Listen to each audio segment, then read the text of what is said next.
जय हिंद। आज समझते हैं हम पंचायत के बारे में समझेंगे। 10 क्लास का जो है पॉलिटी का दूसरा चैप्टर का पार्ट है पंचायत।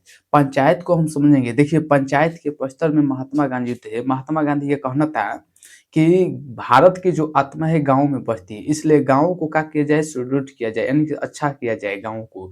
तो इसमें राज्य सरकार को दायित्व दिया गया। जब संविधान लिखा गया है तो इसको जो है नीति निर्देशक तत्वों में रखा गया। अनुच्छेद कितने में रखा गया है? 40 में रखा गया। तो 40 में रखा गया है। राज्य सरकार को सौंपा गया कि देखिए, आप पंचायतों की जो है देखभाल करेंगे, यानी पंचायतों की स्थापना करेंगे। पंचायत की शक्ति यानी पंचायत संबंधी जितना कार्य है ये राज्य सरकार करेगी। तो पंचायतों की स्थापना करने के लिए किसका दायित्व सौंपा गया? राज्य सरकार को। ठीक, अब देखते हैं इसका भाग किस में रखा गया है विस्तृत रूप से। तो भाग में रखा गया है 9 में। अगर भाग पूछेगा, यानी चर्चा कितने है 40 में, लेकिन भाग में कितने? 9 में पंचायत की चर्चा है। ठीक, तो पंचायत में 243 यानी क से लेके ड़ तक है। कितने? क से लेके ड़ तक है। इसमें आप देखेंगे कि 1952 में, ठीक, 1952 में जवाहरलाल नेहरू ने सामुदायिक विकास से कार्यक्रम शुरू किए। 1952 में, ठीक। अब 1953 में राष्ट्रीय विस्तार सेवा प्रारंभ किया गया। 1953 में राष्ट्रीय विस्तार सेवा प्रारंभ किया गया। इन दोनों के जांच के लिए, यानी कि जो जवाहरलाल नेहरू चलाए थे सामुदायिक विकास कार्यक्रम और राष्ट्रीय विस्तार सेवा चलाया गया था, इन दोनों के जांच के लिए बलवंत राय मेहता समिति का गठन किया जाता है। तो बलवंत राय मेहता समिति का गठन किया गया। तो ये अपना जो रिपोर्ट, ठीक, अपना रिपोर्ट 1957 में भेजता है। बलवंत राय मेहता समिति अपना रिपोर्ट कब देती है? तो 1957 में। इसलिए 2 अक्टूबर 1959 को राजस्थान के नागौर जिला में 2 अक्टूबर 1959 को राजस्थान के नागौर जिला में पहली बार पंचायत व्यवस्था लागू किया गया था, लेकिन संपूर्ण नहीं, केवल क्या है? राजस्थान के नागौर जिला में। ठीक, लेकिन 1959 में ही आंध्र प्रदेश में पूरा जो है पंचायती राज्य व्यवस्था लागू कर दिया गया। अब बलवंत राय मेहता समिति की सिफारिश पर त्रिस्तरीय पंचायत बनाया गया। पहला गांव स्तर पर बनाया गया, गांव स्तर पर ग्राम पंचायत, दूसरा ब्लॉक स्तर पर पंचायत समिति, तीसरा जो है जिला स्तर पर जिला परिषद बनाया गया। ये बलवंत राय मेहता समिति ने त्रिस्तरीय ग्राम पंचायतों की स्थापना की बात कही कि त्रिस्तरीय। ठीक है, ठीक। अब कुछ राज्यों में देखते हैं कि कौन कितने स्तरीय है। ठीक, अब यहाँ पर जैसे पश्चिम बंगाल में, तो पश्चिम बंगाल में 4 स्तरीय पंचायत है। पश्चिम बंगाल में कितने? 4 स्तरीय पंचायत है। मेघालय, मिजोरम और नागालैंड में, मेघालय, मिजोरम तथा नागालैंड में 1 स्तरीय पंचायत है। कितने? 1 स्तरीय पंचायत है। देखिए, पंचायतों की वित्तीय स्थिति के सुधार के लिए राज्यपाल राज्य वित्त आयोग का गठन करते हैं। देखिए, जो ग्राम पंचायत है, तो पंचायतों के वित्तीय स्थिति यानी सुधार करने के लिए राज्यपाल क्या करते हैं कि वित्त आयोग का गठन करते हैं, जिससे क्या किया जाए तो पंचायतों की वित्तीय स्थिति सुधार कर दिया जाए। ठीक, अब यहाँ पर देखते हैं, हम शुरू से पढ़ेंगे किसका? गांव स्तर पर ग्राम पंचायतों को देखते हैं। तो ग्राम पंचायतों का गठन जो है राज्य सरकार कितना अपना आधार कितना मानती है? तो 7,000 औसत आबादी कितना होनी चाहिए? 7,000।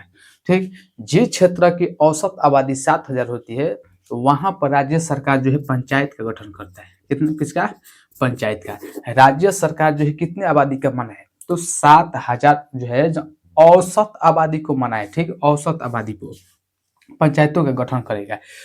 अब जो है देखिए, पंचायत का जो प्रमुख होते हैं, मेन हेड होते हैं, तो पंचायत का प्रमुख जो होते हैं मुखिया होते हैं। कौन होते हैं?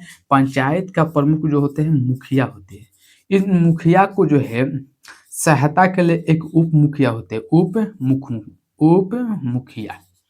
ठीक, पंचायतों के यानी कि मुखिया के सहायता के लिए उप मुखिया का चुनाव होता है। अब उप मुखिया, देखिए, मुखिया हो या उप मुखिया, दोनों का ही सिलेक्शन जो है, चुनाव कौन करती है? जनता ही करती है। तो मुखिया और उप मुखिया का चुनाव क्या करती है? जनता करती है। इसके लिए अब क्या करती है सरकार द्वारा, राज्य सरकार द्वारा एक पंचायत सेवक का नियुक्त किया जाता है। किसका? पंचायत सेवक का नियुक्त किया जाता है इन्हीं लोगों की सहायता के लिए जो सरकार नियुक्त करके भेजती है। ठीक है, अब यहाँ पर देखिए, पंचायत में यहाँ मुखिया जो है अपनी स्वेच्छा से हट सकते हैं।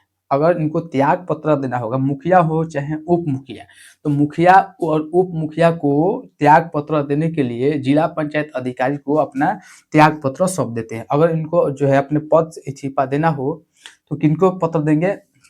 तो किसको दे सकते हैं? तो जिला पंचायत अधिकारी को, ठीक, जिला पंचायत अधिकारी को, या मुखिया को हटाया जा सकता है। कितने? 2/3 बहुमत से। 2/3 बहुमत से जितने वार्ड होते हैं, अगर वार्ड 2/3 बहुमत से पारित कर दे तो क्या हो जाएगा? जिला अधिकारी के पास अगर देते हैं तो मुखिया से हट सकते हैं, बशर्ते इनको क्या है, 14 दिन पहले जो सूचना दिया जाता है मुखिया को हटाने के लिए। तो वार्ड, अब देखते हैं वार्ड जो होते हैं, एक वार्ड का जो चुनाव होता है, एक वार्ड का चुनाव, तो एक वार्ड का चुनाव जो है 500 जनसंख्या पे होता है। यानी एक वार्ड जो होता है, कितने जनसंख्या पे चुनाव होते हैं? तो 500। अब वार्डों की संख्या जो होती है 15 से 16 वार्ड होते हैं, 15 से 16 वार्ड होते हैं, ठीक। एक यही वार्ड यानी 15, एक पंचायत में अधिकतम 15 से 16 नहीं हो सकते, अधिकतम 16 तक जाएगा, यानी 15 या 16, ठीक। अब यहाँ पर ग्राम पंचायतों को कार्य देख लेते हैं कि ग्राम पंचायतों का कार्य क्या है। तो पंचायत क्षेत्र के विकास के लिए वार्षिक योजना तैयार करना है। देखिए ग्राम पंचायतों को जो है कार्य, पंचायत क्षेत्र के विकास के लिए वार्षिक योजना तैयार किया। जैसे पंचायत में नली गली सब बनवाना होगा तो उसके लिए पहले से ही एक वार्षिक योजना तैयार कर दे कि कहाँ कितना कितना खर्चा लगेगा। तो पहला ग्राम पंचायत का ही कार्य है। दूसरा, प्राकृतिक आपदा, अगर प्राकृतिक आपदा होता है तो उनमें ग्राम पंचायत के जो प्रमुख होते हैं मुखिया, वो क्या करेंगे? सहायता प्रदान करेंगे। कि क्या करेंगे? सहायता प्रदान करेंगे, ठीक। सार्वजनिक संपत्ति से अतिक्रमण हटाना है, सार्वजनिक संपत्ति से अतिक्रमण हटाना है।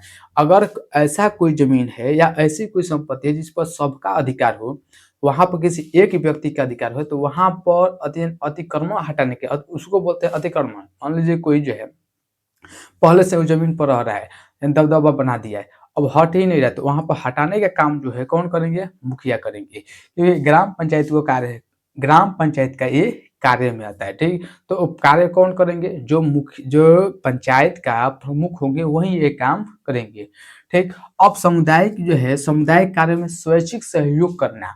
अगर ऐसा कोई कार्य है जिसमें सामुदायिक कार्य हो, जैसे कहीं गांव में जग कराना हो, या गांव में कोई ऐसा व्यवस्था हो रहा है जैसे छठ पूजा करवाना हो, या कोई ऐसा फंक्शन हो जो सामुदायिक क्या हो, स्वैच्छिक है, यानी कि सामुदायिक कार्य हो रहा है सभी के लिए, तो उसमें जो है मुखिया क्या करे? स्वैच्छिक से, यानी कोई जोर जबरदस्ती नहीं, स्वेच्छा से सहयोग करेंगे, जितना मन करे उतना सहयोग करेंगे, ठीक है। अब आगे पढ़ेंगे ग्राम पंचायतों की शक्तियां, ठीक।